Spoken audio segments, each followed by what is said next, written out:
The semiconductor industry is the future of the world. All of us know that. But this semiconductor war between China and the EU is taking a toll on the EU. How is that? And what's happening in the industry? Well, we're going to talk about all this in the video. So stay with us till the end and let's begin. The global semiconductor business is taking notice of China's ascent. The United States claims to have the world's best semiconductor technology, especially for AI and deep learning, with chips like NVIDIA's A100 and H100. National security concerns are the driving force behind export restrictions on these cutting-edge chips to China, forcing the country to catch up. China, however, has a major advantage when it comes to legacy chips, which are utilized in everything from cell phones to airplanes. With a GDP of over $200 billion and 31% of the world's legacy chip production, China's become a significant player in the mass market, highlighting the importance of supply chains. China is positioned to dominate due to its industrial capability and efforts to advance semiconductor technology to the next level. Not only does control of older chips guarantee income, but it also supports R&D. Due to Western constraints, China's semiconductor shipments to Russia has surpassed $200 million globally, and more increase is anticipated.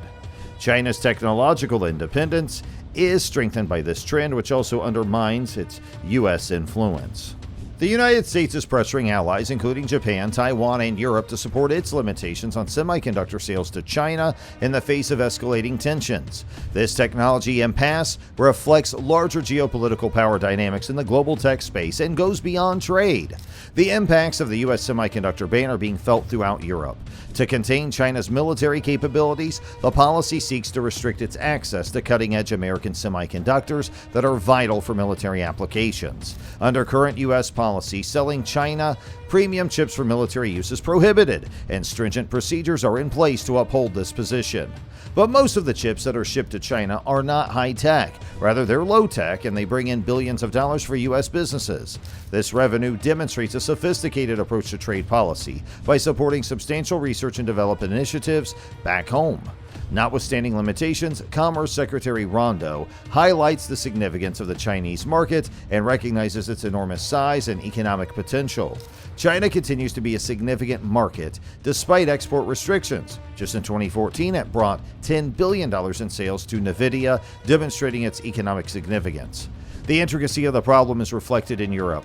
Despite facing U.S. penalties, ASML, a Dutch semiconductor manufacturer, is strongly dependent on Chinese consumers. China contributed 49% of ASML's total sales in the first quarter of this year, demonstrating the country's vital position as a revenue generator amid geopolitical unrest. Seeking to establish dominance in the AI chip industry, Washington's pressuring its G7 partners to impose restrictions on tech exports to China. China's dominance in legacy chips, however, is still uncontrollable by the West, forcing Europe to deal with economic uncertainty in the face of altering international regulations. European EV companies are facing a seismic shift as Chinese automakers are being urged to replace their Western electronics with indigenous SMIC chips. This action has caused concern throughout Europe as tax sanctions are putting pressure on businesses like Germany's Infineon. China's approach is both strategic and progressive. They want to lessen their reliance on Western technology by concentrating on domestic chip manufacturing, particularly for electric cars. Since each chip needed for an EV costs over $1,000, semiconductor supply is critical.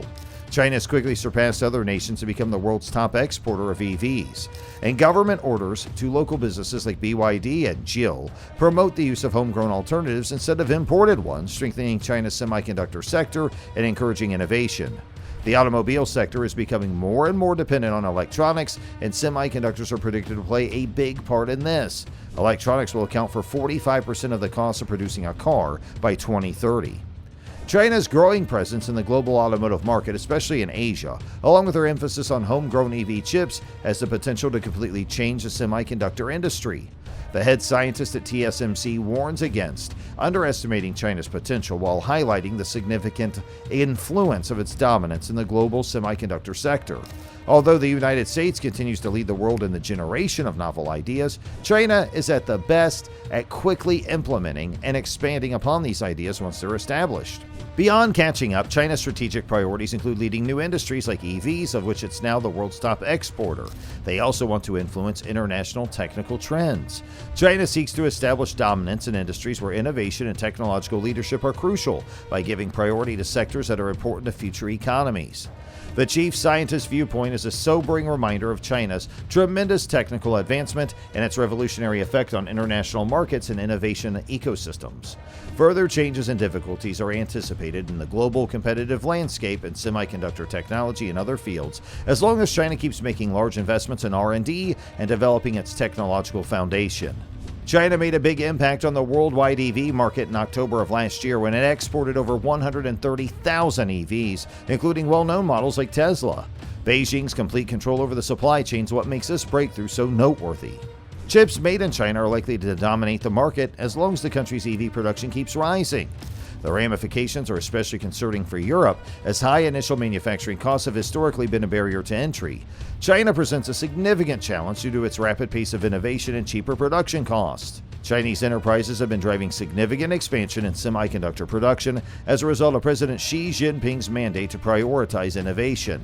Plans are afoot for about 100 new semiconductor plants worldwide, of which China accounts for an astounding 40%. This involves building 41 new plants, more than the combined efforts of the US, Taiwan, and Europe. China are allocating large sums of money to increase production capacity in an attempt to gain a sizable portion of the EV market. And it's anticipated this calculated risk will yield significant profits, which will drive more developments in state-of-the-art semiconductor technology.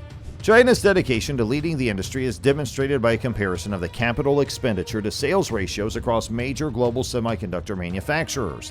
Businesses such as SMIC are investing a lot more than their American and Taiwanese competitors. Higher income means funds for R&D, which means technology innovation will happen faster. And this methodical approach highlights China's ambitious strategy in the competition for semiconductors and establishes the nation as a major player in determining the direction of global technology and to replace Western chips in its cars. The implications for global markets are significant as Chinese semiconductor capabilities develop and grow, potentially changing the power dynamics in high-tech industries for years to come. In a rapidly changing global semiconductor market where Chinese supremacy is becoming more obvious, Europe faces formidable obstacles. And especially those in Germany are in a perilous position, especially in light of Beijing's orders for indigenous chip use in industries like automotive. Large production facilities for German automakers Mercedes-Benz and Volkswagen are located in China. And for these automakers to stay competitive, they might be forced to move suppliers if Chinese chips provide cost savings.